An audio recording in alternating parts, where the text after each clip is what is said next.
So here's this idea of war as that makes of the individual soldier a cringing digit with, and this comes up elsewhere in the novel, with no choice, no ability to determine his or her, sorry, his, I'm being politically correct for ahistorical reasons. There were no women fighting on Guadalcanal that I know of. I would be interested to hear otherwise. But this idea, the idea of the randomness of war, and John Keegan, probably one of the great military historians of our day, goes into a lot of this in the face of battle, and how weapons were getting stronger, and in part they were meant because they had to get stronger because they needed to wreck more heavily armored, bigger things, tanks, huge buildings, fortifications, cities, etc. And so it became more possible for somebody who wasn't a target to be killed. And here's where one is Jean-Jacques gets shelled. His face hung over the side of the stretcher, and his half-closed eyes, dulled of intelligence by the morphine and by shock, held only a peculiar questioning look. He appeared to be asking them, or somebody, why? Why he, Jean-Jacques, ASN so-and-so, had been chosen for this particular fate. Somewhere a stranger had dropped a metal case down a tube, not knowing exactly where it would land, not even sure where he wanted it to land. It had gone up and come down, and where did it land?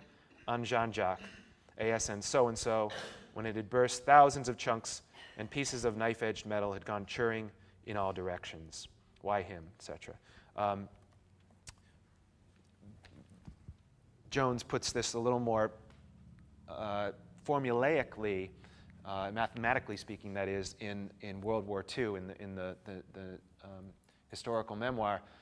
It could even be, and modern war was not man against man, as if it ever had been. It was machine against machine. It was industry against industry, and we had the best machine. Our industry was better than their industry, but men had to die or be maimed to prove it. Men had to die at the wheels or triggers of the machines. It could even be worked out mathematically.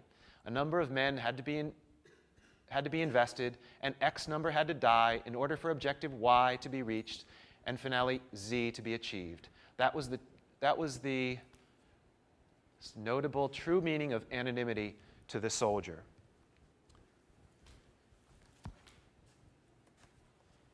I'll just read the first and last sentences. A regular business venture, not war at all. End of the paragraph. This is Fife. He did not mind dying in a war, a real war. At least he didn't think he did, but he did not want to die in a regulated business venture.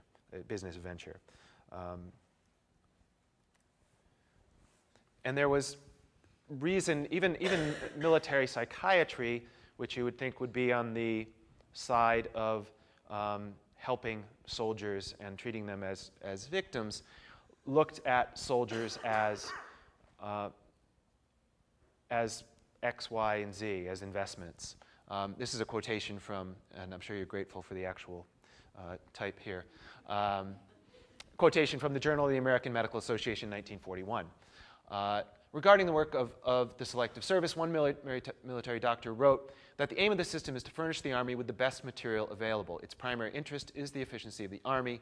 The best material, said the doctor, were soldiers who would establish a proper relation to their fellows and a sound attitude toward the representatives of the established order. Now, the military psychiatrists are always in a difficult position because their job is to help soldiers, but the best outcome for them is to get those soldiers in the situation where they can go back out into the field and put themselves in the same situations that perhaps caused the psychological or psychiatric damage in the first place. Catch-22 is the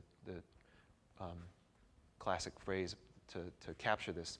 And I think Jones, in a way, with the thin red line at least, thought this wasn't going far enough. Patton thought that it had gone way too far. And here's Jones's vision of the established order, of the way things were. It was a horrifying vision, all of them doing the same identical thing, all of them powerless to stop it, all of them devoutly and proudly believing themselves to be free individuals. It expanded to include the scores of nations, the millions of men doing the same on thousands of hilltops across the world, and it didn't stop there. It went on. It was the concept, the fact, the reality of the modern state in action. What does this mean for the individual? What the hell? If a man's government told him he had to go and fight a war, he had to go. That was all. The government was bigger than him, and it could make him. It wasn't even a matter of duty. He had to go. And if he was the right kind of man, he would want to go, no matter how much he didn't really want to. It didn't have anything to do with freedom, for Christ's sake. We go back to that idea of duty that is essential to the idea of cowardice. If duty gets nullified by the conditions of modern war, there's a phrase that comes up in the Red Badge of Courage when Henry Fleming he feels himself to be in a moving box, and the walls of tradition and of his situation with the ranks of the superior officers, he's stuck. The moving box, I would say, in World War II is smaller and it's moving faster. In the movie, this actually, the phrase "moving box" comes up. I don't recall it in the book. Maybe I'm mistaken there, but I think Terrence Malick took a little bit from the Red Badge of Courage. And I think the movie is very effective in places at showing how stuck these soldiers are. There's the scene in which Nick Nolte, who's the Colonel Tall, I don't think that's his name in the movie, is ordering them to make a frontal assault on a hilltop. And behind him are the admiral's observers watching him. And so he feels obliged to make this order because the admirals his superiors are watching. And then, of course, the people that he's ordering, those soldiers, feel themselves stuck between the Japanese and him. Here's, once again, from World War II, the history, and this talks about what Mr. Elliott talked about, the evolution of the soldier. The only real difference, the main difference between World War II and later wars, and I would say it's a difference between, in part, between earlier wars as well, was the greater overall social commitment to, and therefore the greater social stigma attached to refusing to go. Besides, in World War II, there was nowhere to run. Just about every nation was involved, one way or another. The whole world was caught up. Had some sanctuary existed, transportation to it would have been impossible under the government control being exercised. John Keegan talks about how the forces of modern war, the fact that soldiers get sent across the world in transport, and the state has such a monopoly on the means of violence, all these things make that moving box a stronger, more inescapable thing.